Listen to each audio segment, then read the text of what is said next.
وما أرسلناك إلا رحمة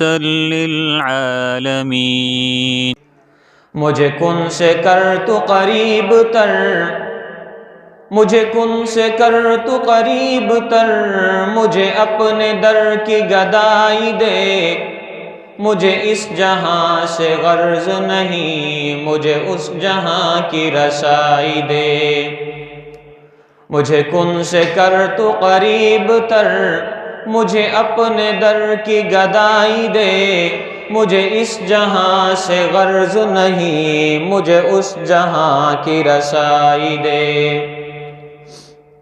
معزز سامعین کرام، اللہ رب العزت کے حضور دعا ہے کہ اللہ تعالیٰ جو الفاظ میری زبان سے ادا کروائیں، حق اور سچ ادا کروائیں، اور مجھے اور آپ کو اس پر عمل کرنے کی توفیق عطا فرمائیں۔ سامعین کرام، گزشتہ جمعہ صحابہ کرام رضوان اللہ تعالی علیہم اجمعین کے دور کی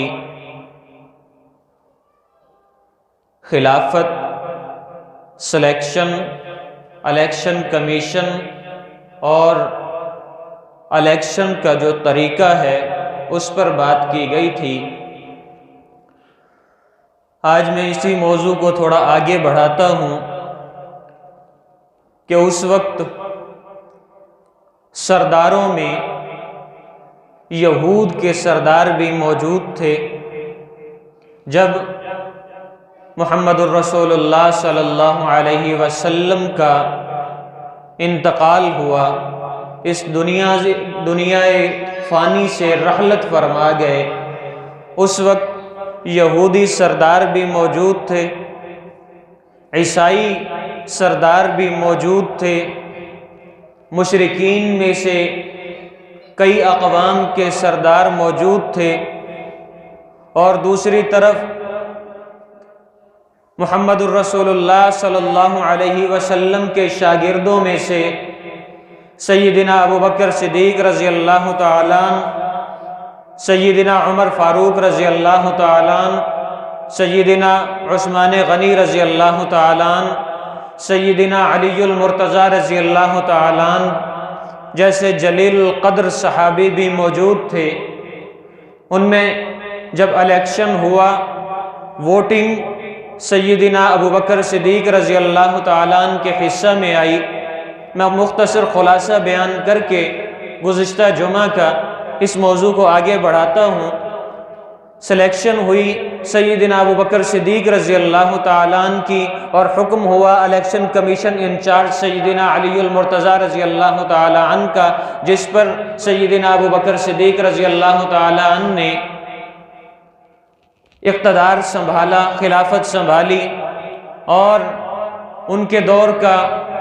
ایک سب سے مشہور واقعہ ہے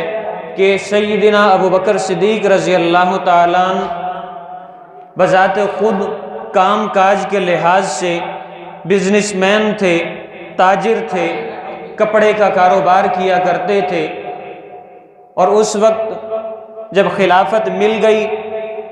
تو خلافت ملنے کے بعد وہی کپڑا لے کر مارکیٹ میں جانے لگے، اپنے بزنس کی طرف لوٹنے لگے۔ راستے میں سیدنا عمر بن خطاب رضی اللہ تعالیٰ عنہ سے ملاقات ہوئی۔ عمر بن خطاب رضی اللہ تعالیٰ عنہ نے فرمایا کہ ابو بکر کہاں چلے؟ جواب ملا کہ عمر میں اپنے بزنس کی طرف واپس لوٹ رہا ہوں، اپنے بزنس کے لیے جا رہا ہوں۔ عمر رضی اللہ تعالیٰ عنہ نے عرض کی کہ اے خلیفہ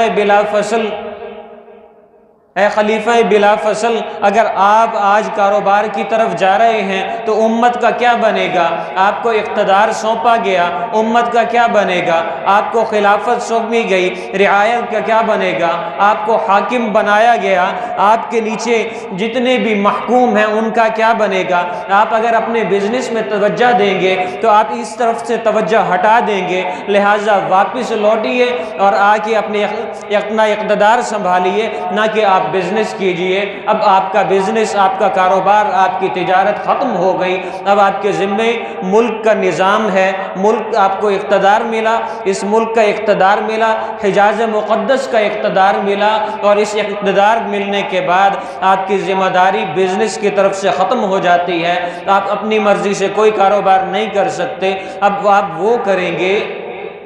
جو صرف اور صرف آپ کی رعایا، آپ کی ملکیت چاہے گی۔ لہٰذا آپ اپنا کاروبار بند کیجئے، واپس لوٹیے اور خزانہ میں سے اپنے لیے معاوضہ مقرر فرمائیے۔ اس وقت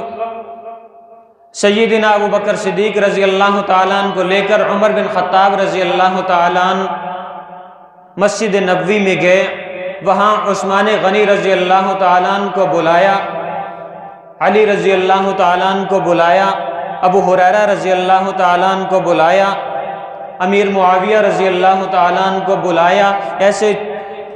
جید علماء کو اپنے پاس بلا کر بٹھایا۔ الیکشن کمیشن انچارج اور چیف جسٹس سیدنا علی المرتضیٰ رضی اللہ تعالیٰ عنہ کے ساتھ مشورہ کیا گیا کہ چونکہ خلافت ملنے کے بعد ابو بکر صدیق رضی اللہ تعالیٰ عنہ اگر خلافت کے نظام کو سنبھالنا ہے تو اس خلافت کے ہونے کے باوجود اپنا کاروبار نہیں کر سکتے، اپنا کسی قسم کا بزنس نہیں چلا سکتے، لہٰذا انہیں یہاں پر اقتدار کے لیے اگر ان سے خلافت کا کام لینا ہے تو ان کے لیے باقاعدہ وظیفہ مقرر کیا جائے، خزانے میں سے وظیفہ مقرر کیا جائے۔ اب بحث چھڑی کہ وظیفہ مقرر کیا جائے تو کتنا ہونا چاہیے، ہم جو انہیں دیں وظیفہ، ہم انہیں دیں تو وہ وظیفہ کتنا ہونا چاہیے، یہ بحث چھڑی۔ ابو بکر صدیق رضی اللہ تعالیٰ عنہ سے رائے لی گئی کہ ابو بکر آپ بتائیے کہ آپ کو کتنا وظیفہ درکار ہے۔ انہوں نے فرمایا کہ مجھے اتنا وظیفہ دو،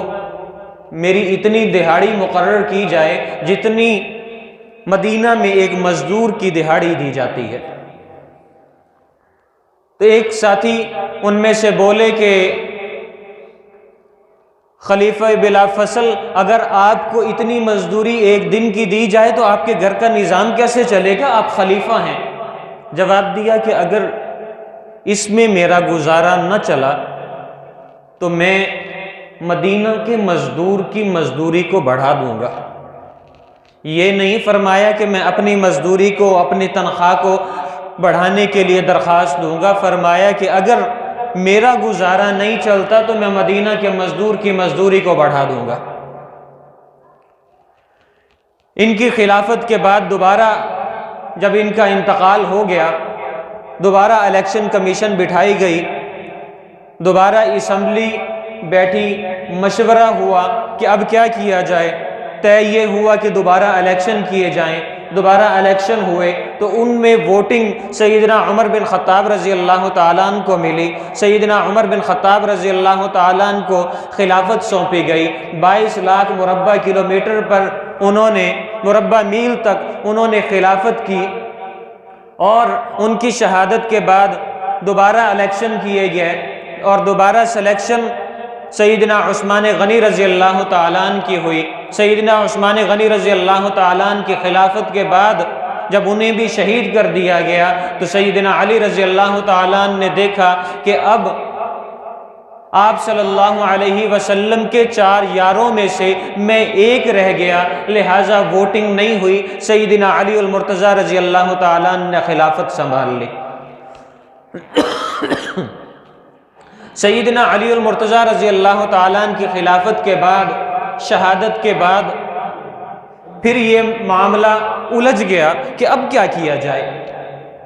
اب تو آپ صلی اللہ علیہ وسلم کے قریب رہنے والے، آپ صلی اللہ علیہ وسلم کے سب سے زیادہ قریبی دوست، سب سے زیادہ قریبی صحابی، سب سے زیادہ علم رکھنے والے 4 صحابہ تو اس دنیا سے رخصت ہو گئے، اب اقتدار کسے سونپا جائے، یہی بحث چلی۔ اور جب یہ بحث چلی تو سیدنا حسن رضی اللہ تعالیٰ عنہ آپ صلی اللہ علیہ وسلم کے لاڈلے صحابی، آپ صلی اللہ علیہ وسلم کے لاڈلے نواسے، آپ صلی اللہ علیہ وسلم کی لاڈلی بیٹی کے بیٹے، انہوں نے یہ حکم دیا کہ جب تک اس بات کا فیصلہ نہ ہو جائے کہ اقتدار کسے سونپا جائے، تب تک نگران حکومت کے طور پر اقتدار کو میں سنبھالتا ہوں، خلافت کو میں سنبھالتا ہوں۔ اور سیدنا حسن رضی اللہ تعالیٰ عنہ خود ہی خلافت کے منصب پر فائز ہو گئے۔ 6 مہینہ نگران حکومت سیدنا علی المرتضیٰ رضی اللہ تعالیٰ عنہ کے لخت جگر سیدنا حسن رضی اللہ تعالیٰ عنہ کے ہاتھ میں رہی، اور سیدنا حسن رضی اللہ تعالیٰ عنہ کے ہاتھ سے اس وقت آگے منتقل ہوئی جب یہ طے پایا کہ اب سب سے زیادہ سیاست کو سمجھنے والے، سب سے زیادہ خلافت کے نظام کو دیکھ کر اسے چلانے والے، سب سے اہم، سب سے زیادہ علم رکھنے والے سیاست کے معاملے میں سیدنا امیر معاویہ رضی اللہ تعالیٰ عنہ موجود ہیں، لہٰذا مزید یہ مشورہ ہوا کہ اس وقت نگران حکومت سیدنا حسن رضی اللہ تعالیٰ عنہ کے پاس ہے، لہٰذا الیکشن کمیشن انچارج بھی سیدنا حسن رضی اللہ تعالیٰ عنہ کو بنایا جائے۔ الیکشن کمیشن انچارج سیدنا حسن رضی اللہ تعالیٰ عنہ کو بنایا گیا، اور پھر چیف جسٹس کے پوسٹ کا جو منصب تھا وہاں پر بھی سیدنا حسن رضی اللہ تعالیٰ عنہ کو بٹھایا گیا۔ الیکشن کمیشن انچارج اور چیف جسٹس کا جو رتبہ ہے یہ دونوں برابر ہوا کرتے تھے، اس وجہ سے ایک ہی شخص کو یہ دونوں منصب عطا کیے جاتے تھے۔ اب اسی منصب پر الیکشن کمیشن انچارج بھی سیدنا حسن رضی اللہ تعالیٰ عنہ اور چیف جسٹس بھی سیدنا حسن رضی اللہ تعالیٰ عنہ اور نگران حکومت کے سربراہ بھی سیدنا حسن رضی اللہ تعالیٰ عنہ تھے۔ دوبارہ الیکشن کیے گئے، الیکشن میں سیدنا امیر معاویہ رضی اللہ تعالیٰ عنہ کے حق میں فیصلہ سیدنا حسن رضی اللہ تعالیٰ عنہ نے سنایا، اور اقتدار سے دستبردار ہوئے، اور وہ اقتدار امیر المومنین سیدنا امیر معاویہ رضی اللہ تعالیٰ عنہ کے ہاتھ میں سونپ دیا، اور فرمایا کہ یہ اقتدار چھوٹی چیز نہیں، یہ اقتدار ہر ایک کے بس کی بات نہیں۔ میرے نانا محمد الرسول اللہ صلی اللہ علیہ وسلم کی سیاست کو صحیح معنی میں سمجھنے والے سیدنا ابو بکر صدیق رضی اللہ تعالیٰ عنہ تھے، انہوں نے خلافت کو سنبھالا تھا اور اعلیٰ طریقے سے سنبھالا تھا۔ اس کے بعد بہتر یہی تھا کہ عمر رضی اللہ تعالیٰ عنہ آتے، وہی آئے، انہی کو میرے والد علی رضی اللہ تعالیٰ عنہ نے منتخب کیا، اور پھر عثمان رضی اللہ تعالیٰ عنہ کو منتخب کیا۔ اب ان تینوں کے بعد خود میرے والد نے اس اقتدار کو سنبھالا، اور جب تک یہ فیصلہ نہیں ہو گیا کہ اگلا خلیفہ کسے مقرر کیا جائے، اگلا مسلمانوں کا امیر کسے بنایا جائے، تب تک اس خلافت کو میں نے سنبھالا۔ اب یہ منصب میں خود اپنے ہاتھوں سے آپ کے ہاتھ میں سونپ رہا ہوں۔ اس اقتدار کا صحیح معنوں میں آپ نے خیال رکھنا ہے، ایسا نہ ہو کہ آپ کے اقتدار میں کوئی شخص مسلمان ہونے کے باوجود کفر کی طرف چلا جائے، یا کوئی شخص مسلمان ہو، اسلامی حکومت میں رہنے والا ہو اور خود کو مسلمان کہتا ہو، کلمہ گو ہو، کلمہ پڑھنے والا ہو، ایسا نہ ہو کہ اسے انصاف نہ دیا جائے، ایسا نہ ہو کہ اس کی معیشت کو بہتر نہ بنایا جائے، ایسا نہ ہو کہ اسے آپ کی وجہ سے کوئی تکلیف پہنچے۔ لہٰذا یہ اقتدار میں اس وجہ سے آپ کو سونپتا ہوں کہ میرے خیال میں اس وقت اقتدار کا صحیح حقدار سیدنا امیر معاویہ رضی اللہ تعالیٰ عنہ ہے۔ سیدنا امیر معاویہ رضی اللہ تعالیٰ عنہ کے ہاتھ میں اقتدار سونپا اور خود اقتدار سے دستبردار ہوئے۔ اب کچھ کالی بھیڑیں ایسی ہیں جو یہ کہا کرتی ہیں کہ امیر معاویہ نے چھین لیا سیدنا حسن رضی اللہ تعالیٰ عنہ سے اقتدار۔ اللہ کی قسم، آپ صلی اللہ علیہ وسلم کی وراثت میں ایک دنیا کا دانہ بھی ان کی اولاد کے لیے نہیں تھا۔ انبیاء کی حقیقی وراثت صرف اور صرف اللہ رب العزت کا دیا گیا علم ہے، اس کے علاوہ کچھ نہیں۔ آپ صلی اللہ علیہ وسلم کی وراثت میں باغ فدق جو مدینہ منورہ میں ہے، اور اس وقت بھی وہ باغ، اس میں جو پھل لگتا ہے اس پھل کو بیچ کر اس کی رقم خزانے میں جمع کی جاتی ہے تاکہ مسلمانوں کے کام اس سے کیے جائیں، نہ کہ سید السادات کے خاندان کو دی جاتی ہے۔ اس کی وجہ یہ ہے کہ سیدنا ابوبکر صدیق رضی اللہ تعالیٰ عنہ کے دور میں ابوبکر صدیق رضی اللہ تعالیٰ عنہ نے سیدہ فاطمہ الزہرا رضی اللہ تعالیٰ عنہا کو بلایا اور فرمایا کہ فاطمہ، اللہ رب العزت کا ایک قانون ہے کہ آدم علیہ السلام سے لے کر آپ کے والد اور میرے داماد محمد الرسول اللہ صلی اللہ علیہ وسلم تک جتنے بھی انبیاء آئے ان سب کی اللہ نے زمین، جائیداد، مال متاع کچھ بھی وراثت نہیں رکھا۔ ان کی وراثت جو بھی ہے وہ اللہ کا دیا گیا دین ہے، اللہ کا دیا گیا علم ہے، اس کے علاوہ کوئی وراثت نہیں۔ اسی کی بنا پر آپ صلی اللہ علیہ وسلم کی حدیث ہے، العلماء ورثۃ الانبیاء۔ اگر اس حدیث کو دیکھا جائے تو اس حدیث کے نظریہ کے مطابق آپ صلی اللہ علیہ وسلم انبیاء کا وارث علماء کو بنا کر جا رہے ہیں۔ اس کی وجہ یہ ہے کہ ان کے پاس کوئی مال و دولت نہیں تھا۔ اگر مال و دولت کے وارث علماء ہوتے تو آج انبیاء نے جس زمین پر کھیتی کی اس زمین کے مالک، اس زمین کے وارث علماء ہوتے۔ جس زمین پر کاروبار کیا اس کاروبار کی جو انکم آج تک مسلمانوں پر یا ان ملکوں کے مسلمانوں پر جہاں پر انہوں نے کاروبار کیے خرچ کی جا رہی ہے یا ہوتی رہی ہے، اس میں حصہ صرف علماء کا ہوتا، نہ کہ وہیں تک محدود ہوتا۔ ان تمام چیزوں کو آپ صلی اللہ علیہ وسلم نے پس پشت ڈال دیا اور فرمایا کہ میری وراثت صرف اور صرف آدم علیہ السلام سے لے کر مجھ تک جتنی بھی وراثت ہے وہ سب اس کے وارث ہیں جن کے پاس وہ علم ہے جو اللہ نے مجھے دیا، میں نے تم لوگوں تک پہنچایا، میرے وارث تم بن گئے، اور ان کے بعد جو اگلی آنے والی علماء کی نسل ہے ان تک اسے پہنچاؤ گے تو وہ اس کے وارث ہوں گے۔ اس وجہ سے فرمایا العلماء ورثۃ الانبیاء، کہ علماء انبیاء علیہ السلام کے وارث ہیں۔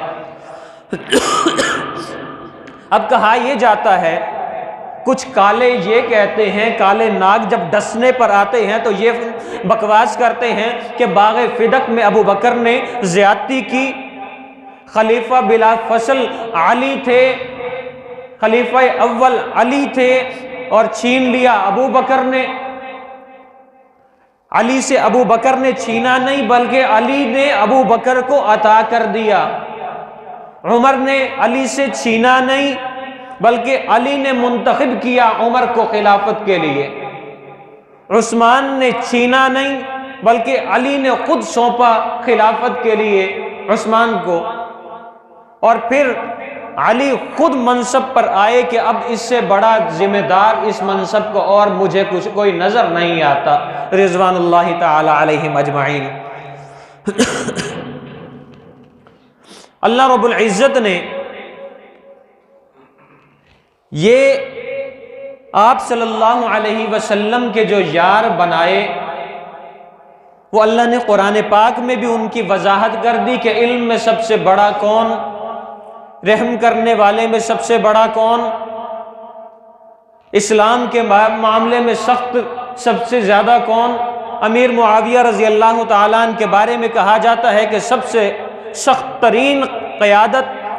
سخت ترین سیاست، سخت ترین خلافت امیر معاویہ رضی اللہ تعالیٰ عنہ نے اپنے دور میں کی۔ اس کی وجہ یہ تھی کہ انہیں حکم دیا گیا کہ چچا یہ خلافت عام چیز نہیں، یہ خلافت ہم لوگ سنبھال نہیں سکتے،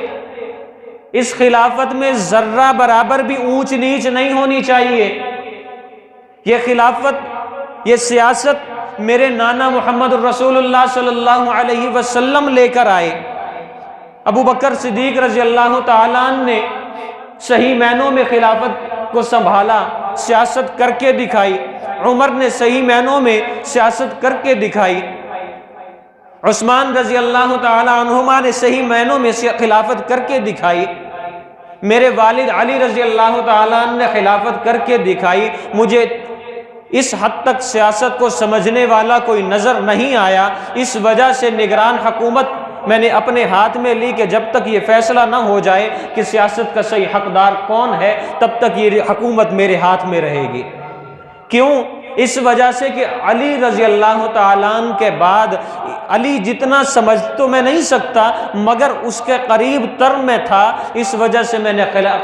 یہ خلافت سنبھالی۔ اب یہ خلافت آپ کے ہاتھ میں دے رہا ہوں، آپ نے اس چیز کا دھیان رکھنا ہے کہ اس خلافت میں ذرہ برابر بھی خیانت نہیں آنی چاہیے۔ حکم دینے والے سیدنا حسن رضی اللہ تعالیٰ عنہ، وہ صحابی، وہ اللہ کے نبی کے لاڈلے،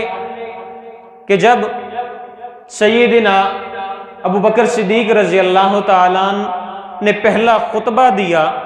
منبر رسول پر بیٹھ کر، آپ صلی اللہ علیہ وسلم کے وصال کے بعد خطبے کے لیے منبر پر تشریف فرما ہوئے، صحابہ نے عرض کی کہ ابو بکر آپ فرمائیے، آپ کیا کہنا چاہتے ہیں، آپ ہمیں بتائیے، ہم سارے آپ کی آواز کے منتظر ہیں، آپ کی آواز ہمارے کانوں میں پڑے، آپ حکم دیجئے ہم اگلا قدم اٹھائیں۔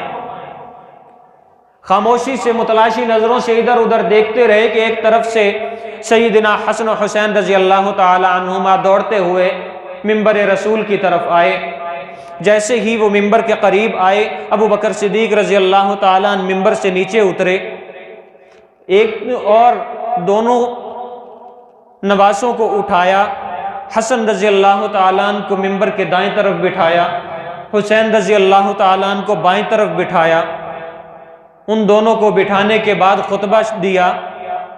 اور فرمانے لگے کہ یہ منبر، اس پر بیٹھنے کا حق آپ صلی اللہ علیہ وسلم کا تھا، آج میں ان دو نواسوں کو اپنے قریب اس وجہ سے بٹھاتا ہوں کہ کل قیامت کے دن یہ اس بات کی گواہی دیں کہ اللہ کے نبی، جب تیرے دوست نے تیری جگہ پر آ کر خطبہ دینا چاہا تو ہم گواہ تھے، کچھ بھی لفظ، کوئی بھی لفظ ایسا ادا نہیں کیا جو غلط ہو۔ سید برادری ہے، اس وجہ سے میں سید کا محکوم ہوں، حاکم نہیں سید پر، میری حاکمیت سید کے لیے نہیں ہے، سید مجھ پہ حاکم ہے، اس لیے گواہ کے طور پہ میں نے اپنے دائیں بائیں بٹھا لیا۔ اور وہی سیدنا حسن رضی اللہ تعالیٰ عنہ، جن کے بارے میں آپ صلی اللہ علیہ وسلم فرماتے ہیں کہ یہ جنت کے نوجوانوں کے سردار ہیں، اور جنت کے نوجوانوں کے سردار اتنا سا علم اپنے پاس نہیں رکھتے ہوں گے، انہوں نے جو حکم جاری کیا اس پر پورا اترنا سیدنا امیر معاویہ رضی اللہ تعالیٰ عنہ کے لیے ضروری تھا، اس وجہ سے انہوں نے سختی اختیار کی کہ ذرہ برابر بھی اس امانت میں خیانت نہ آئے۔ اور پھر 22 رجب المرجب آپ رضی اللہ تعالیٰ عنہ کی شہادت کا دن، ہمیں یہ بتایا جاتا ہے کہ امیر معاویہ نے یہ کر دیا، امیر معاویہ نے وہ کر دیا۔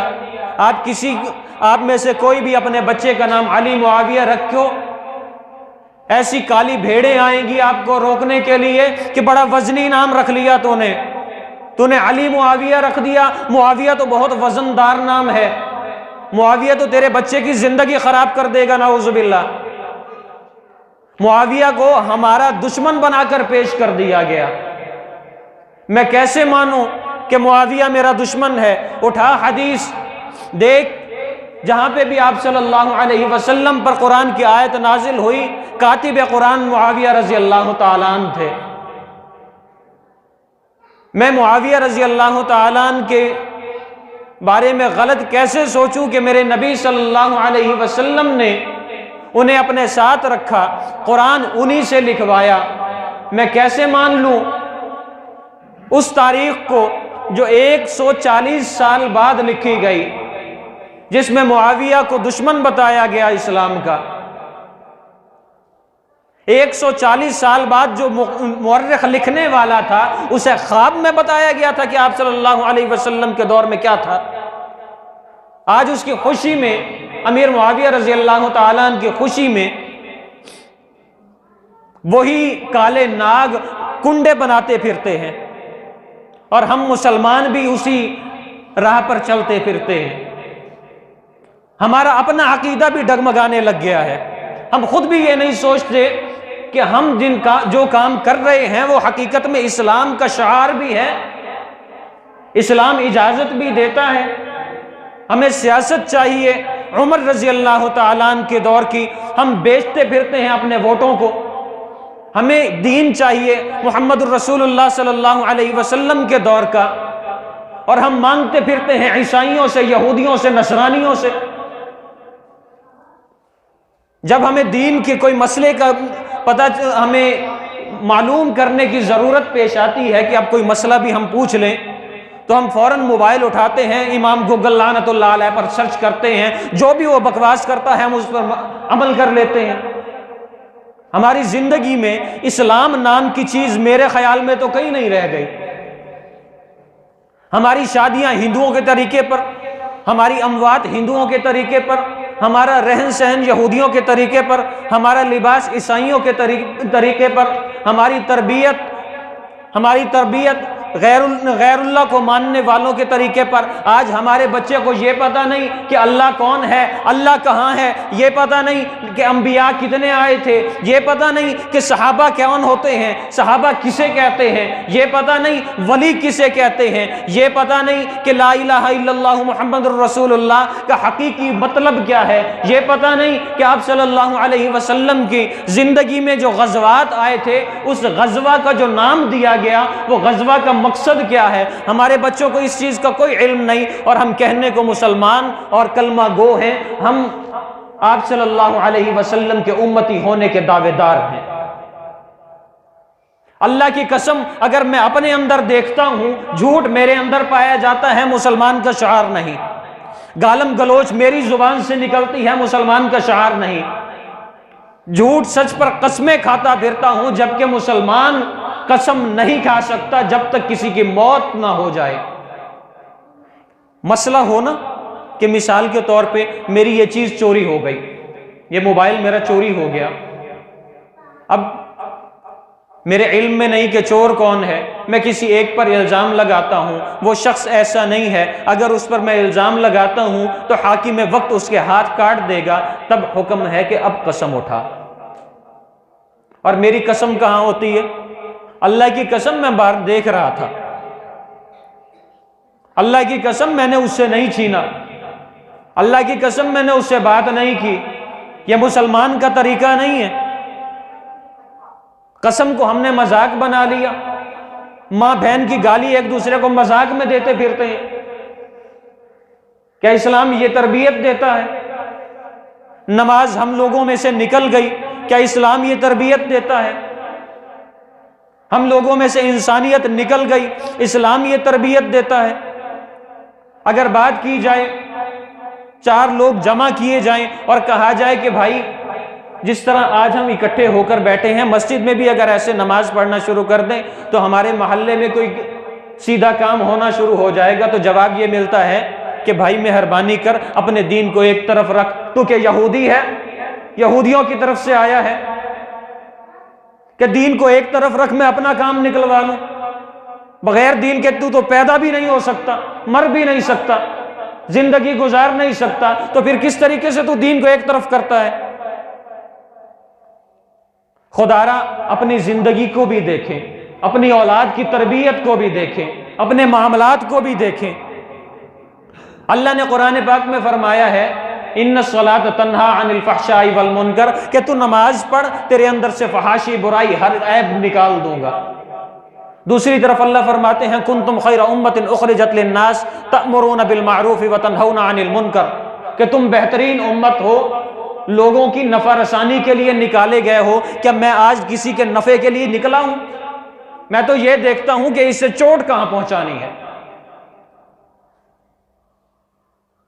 تأمرون بالمعروف، تم لوگوں کو اچھائی بتاتے ہو، ہم عیب بتاتے ہیں۔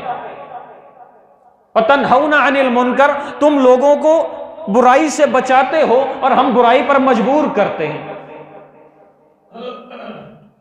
اپنی زندگی کو اس رخ پر لے آئیں کہ